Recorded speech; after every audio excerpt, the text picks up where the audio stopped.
नमस्कार, मैं डॉक्टर विभा। आज मैं आप लोगों को हिंदी भाषा शिक्षण के उद्देश्य के बारे में बताऊंगी। सामान्यतः हम लोग जानते हैं कि हिंदी भाषा शिक्षण के उद्देश्य विभिन्न स्तरों पे देखा जा सकता है, जैसे प्राथमिक स्तर, उच्च प्राथमिक स्तर, माध्यमिक स्तर और उच्च माध्यमिक स्तर। यानी कि विद्यालय में विभिन्न स्तरों पे हिंदी भाषा शिक्षण के उद्देश्य क्या हो सकते हैं। लेकिन यहाँ मैं सामान्य रूप से बताऊंगी कि अगर हम बात करें विद्यालय स्तर पे हिंदी भाषा शिक्षण के उद्देश्य क्या हैं, तो उसके बारे में बात करेंगे। और उसके साथ साथ हम ये भी देखेंगे कि प्रथम भाषा शिक्षण के रूप में उद्देश्य क्या होंगे और द्वितीय भाषा शिक्षण के रूप में उद्देश्य क्या होंगे। तो पहले हम यही देखते हैं कि प्रथम भाषा शिक्षण किसे कहते हैं और द्वितीय भाषा, ठीक है। तो हम देखते हैं प्रथम भाषा शिक्षण या प्रथम भाषा हम सभी को मालूम है कि प्रथम भाषा से तात्पर्य मातृभाषा से है।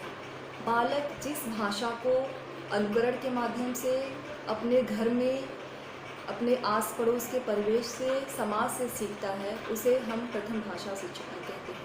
और द्वितीय भाषा उस भाषा को कहते हैं जो कहीं न कहीं हमारे घर से बाहर की भाषा है, जो विद्यालय की भाषा भी हो सकती है। विद्यालय के अलावा कुछ ऐसी भाषा है जो अन्य देश की भाषा हो सकती है, दूसरे राज्य की भाषा हो सकती है। तो कहीं न कहीं द्वितीय भाषा शिक्षण अनुकरण के माध्यम से नहीं, व्याकरणिक नियमों का ज्ञान करके प्राप्त किया जाता है। जबकि प्रथम भाषा शिक्षण में हम अनुकरण के माध्यम से भाषा को सीखते हैं और बाद की कक्षाओं में हम उसके सैद्धांतिक या व्याकरणिक ज्ञान को जानते हैं। लेकिन द्वितीय भाषा शिक्षण में हम पहले सिद्धांत को, व्याकरण को, नियम को समझते हैं और उन्हीं सिद्धांत, व्याकरण और नियम का प्रयोग करके द्वितीय भाषा को बोलना और लिखना सीखते हैं।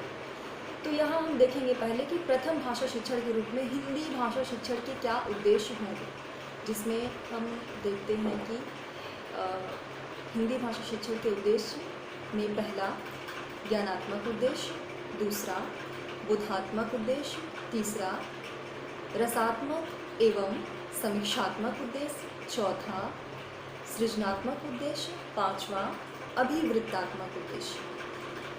नाम से ही आपको पता चल गया होगा कि अगर हम प्रथम भाषा के रूप में हिंदी भाषा को पढ़ते हैं तो उसके ये 5 उद्देश्य, सामान्यतः ये 5 उद्देश्य हो सकते हैं। जिसमें ज्ञानात्मक उद्देश्य से तात्पर्य है कि कहीं न कहीं साहित्य का ज्ञान प्रदान करना, विभिन्न विधाओं के बारे में ज्ञान प्रदान करना, व्याकरण के नियमों का ज्ञान प्रदान करना। यानी यहाँ पर हम कॉग्निटिव लेवल को डेवलप करने की बात कर रहे हैं, हम ज्ञानात्मक पक्ष को विकसित करने की बात कर रहे हैं कि हिंदी भाषा में जो भी चीज़ें हैं उन सभी चीज़ों का ज्ञान प्रदान करना। वो साहित्यिक भी हो सकता है, वो व्याकरणिक भी हो सकता है, विभिन्न विधाओं के बारे में भी हो सकता है, साहित्य के इतिहास के बारे में ज्ञान प्रदान करना हो सकता है, व्याकरण के अंतर्गत जितने भी प्रकरण हैं उसके बारे में ज्ञान प्रदान करना हो सकता है। यानी कि यहाँ पे ज्ञानात्मक पक्ष को विकसित करने की बात की जा रही है। उसके बाद हम आते हैं बोधात्मक, यानी ज्ञान प्रदान करने के बाद उस ज्ञान से संबंधित बोध और समझ को विकसित करना। यानी जब हम किसी चीज़ के बारे में ज्ञान प्रदान कह सकते हैं, तथ्यात्मक सूचना प्राप्त करते हैं, तो क्या उस सूचना के प्रति हमारे अंदर बोध विकसित हो रही है। तो कहीं न कहीं ये दूसरा उद्देश्य है कि बोध, यानी कि साहित्य के अंतर्गत जो विभिन्न विधाएं हैं उसके बारे में समझ विकसित करना। जो व्याकरणिक नियम है कि संज्ञा किसे कहते हैं, वो परिभाषा याद करने के साथ साथ उसका बोध विकसित करके उसके उदाहरण को पहचानना या उसको व्यवहारिक रूप में व्यवहारित कर पाना बोध के अंतर्गत आता है। फिर बात करते हैं कि विभिन्न गद्य, पद्य या काव्य जो भी पाठ हैं उस पाठ में दिए गए विचार, भाव, अभिव्यक्ति के बारे में बोध विकसित करना या समझ विकसित करना। फिर तीसरे उद्देश्य में आते हैं रसात्मक और समीक्षात्मक उद्देश्य। तो कहीं न कहीं रसात्मक उद्देश्य को अगर हम ध्यान में रखें तो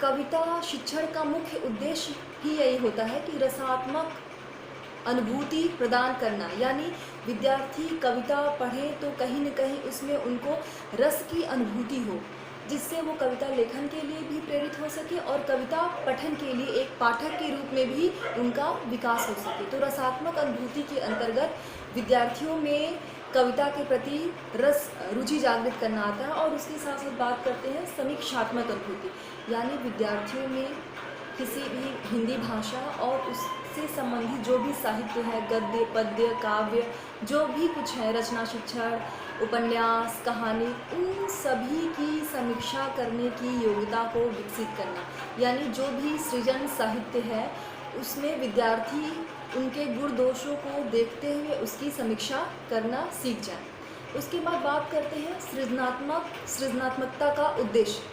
हम साफ साफ जानते हैं कि जब भी हम भाषा साहित्य की बात करते हैं तो कहीं न कहीं भाषा साहित्य हमारे सामने एक सृजन के रूप में ही प्रस्तुत है, यानी कि विभिन्न लेखकों द्वारा जो भी कुछ लिखा गया है उसी को हम भाषा साहित्य में पढ़ते हैं।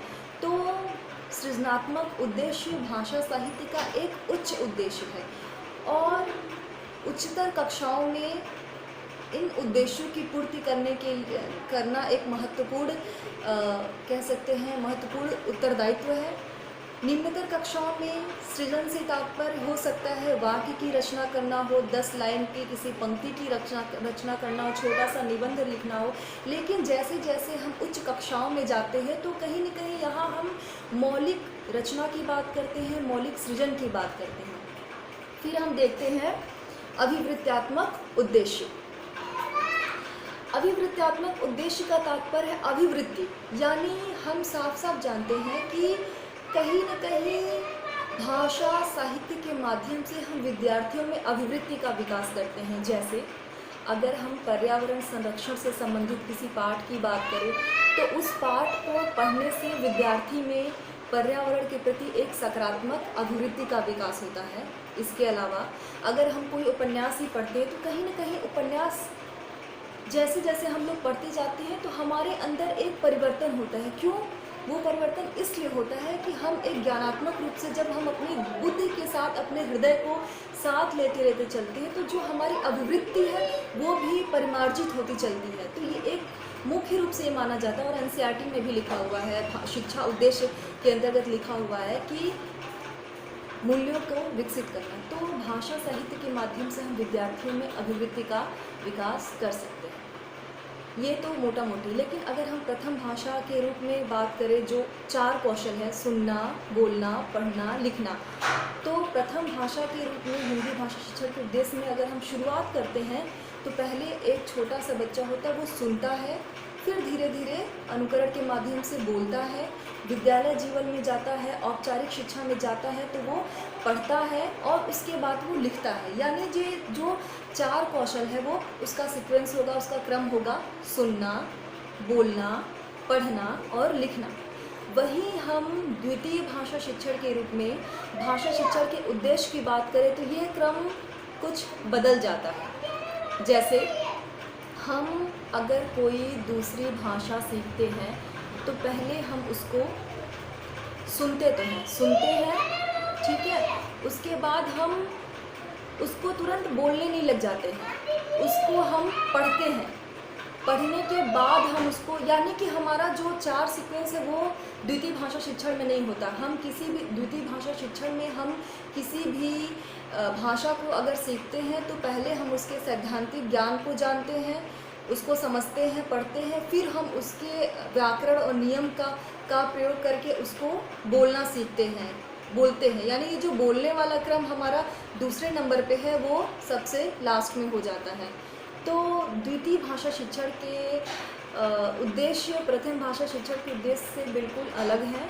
हाँ, ये हो सकता है कि एक विद्यार्थी शुरुआत की कक्षाओं में अंग्रेजी को द्वितीय भाषा शिक्षण के रूप में सीखे और एक समय आए जब वो उच्चतर कक्षा में जाए, हायर उच्च शिक्षा में जाए, तो वहाँ वो द्वितीय भाषा उसके लिए प्रथम भाषा हो जाए। यानी वो 4 कौशल में निपुणता हासिल कर लेता है और एक समय आता है कि फिर अब वो प्रथम भाषा के रूप में उस भाषा को पढ़ने लगता है, उसमें वो रसास्वाद का अनुभव करता है, उसमें वो सृजनात्मक साहित्य का सृजन कर सकता है, उसको उस भाषा के ज्ञान को प्राप्त कर सकता है, उसके बोध को विकसित हो सकता है। पर ये तभी होगा जब वो द्वितीय भाषा के रूप में 4 कौशल में निपुणता हासिल कर लेता। धन्यवाद।